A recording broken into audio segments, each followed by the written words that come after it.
So, good morning, friends. In the last class, we were discussing about the shape of the molecules, and we have discussed about the shape of the molecules up to the hybridization sp3.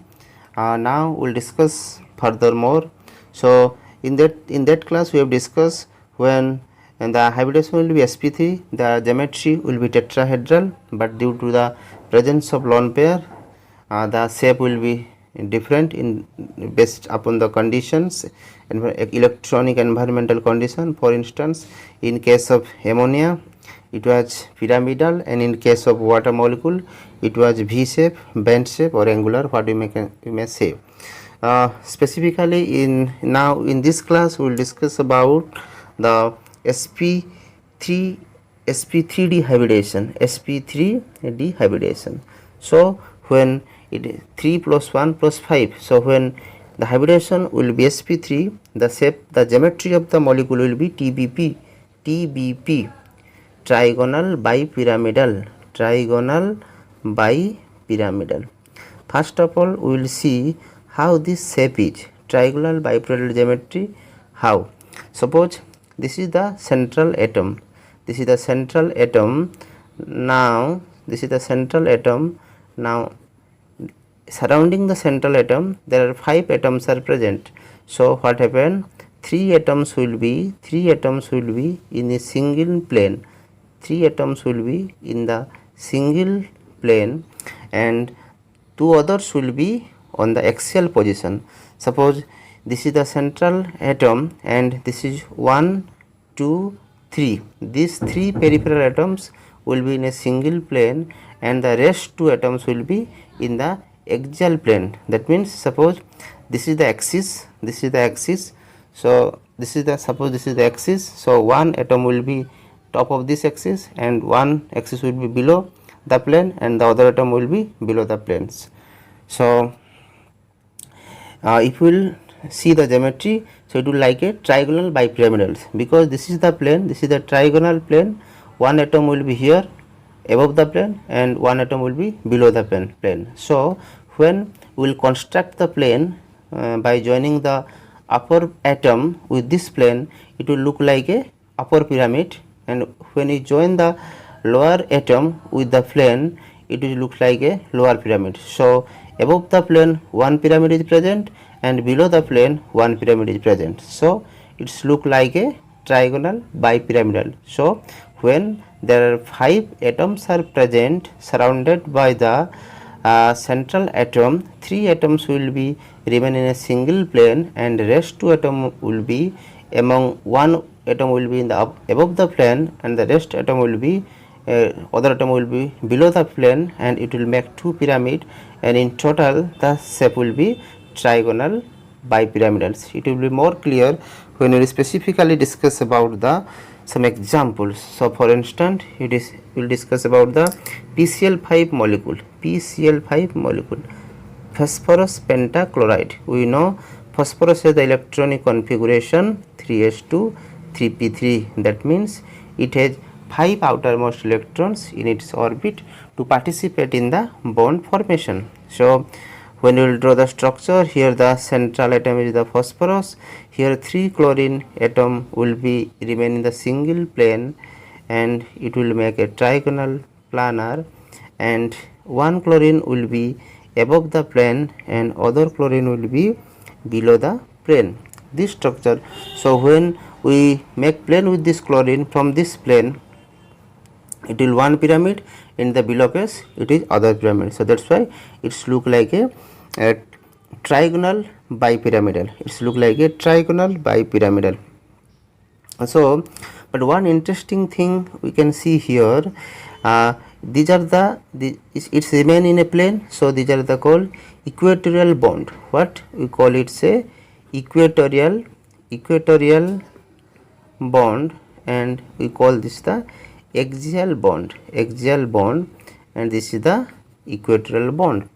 So can we, if we see the data, what is the bond length, equatorial bond length, and what is the axial bond length, and from the experiment it has been seen that the axial bond length is here 218 picometer, and in equatorial bond length is 204 picometer.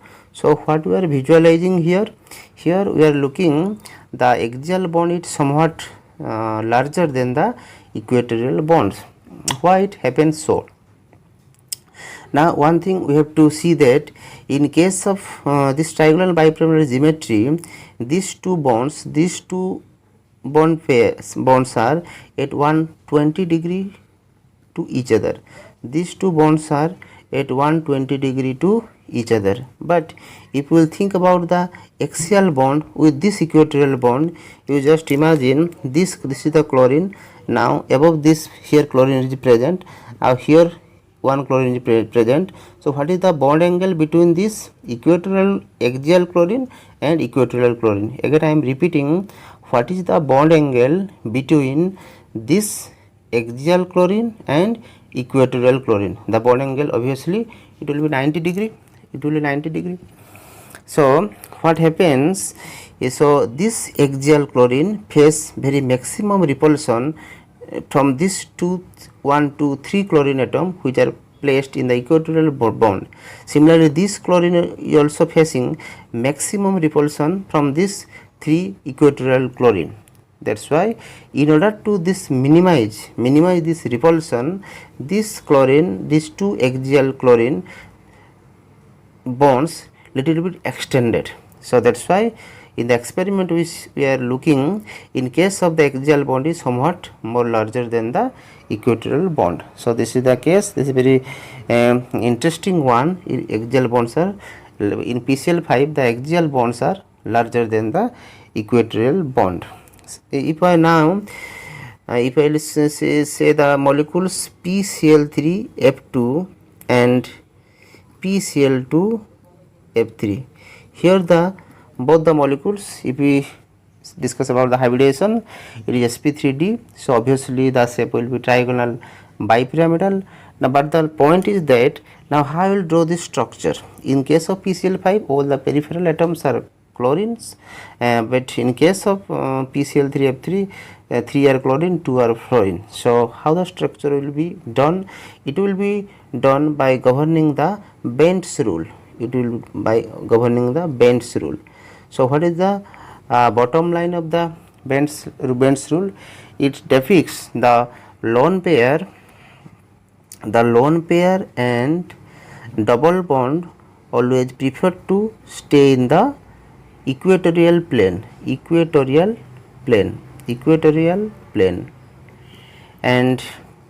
the high electronegative atom always prefers to stay at axial position. So based upon these two things, one is the one concluding point is when lone pair and double bonds always prefer to stay in the equatorial plane, and the high electronegative atom always prefers to stay in the axial planes. So based upon these two concepts, we will draw the structure of this molecule. So in PCl3F2 our phosphorus is the central atom, and here 2 fluorine atoms are very electronegative than the chlorine. So obviously we will put these 3 chlorine atoms in the equatorial plane and 2 fluorine atom in the axial planes, and you see the shape. This is the trigonal bipyramidal, and this is the trigonal bipyramidal. Similarly, if you will see the PCl2F3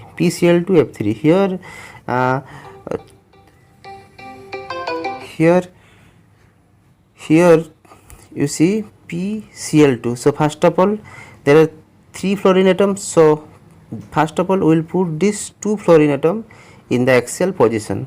So there we have no more chance here, so we will put this third fluorine in the equatorial planes and other 2 chlorine will be the equatorial plane. So this is the trigonal bipyramidal geometry. So see the difference between the two molecules. One thing, whenever we are getting some electronegative elements, we have to put it first at the axial position and then the rest at the equatorial position. So for this class, that's all. The shape of the some other molecules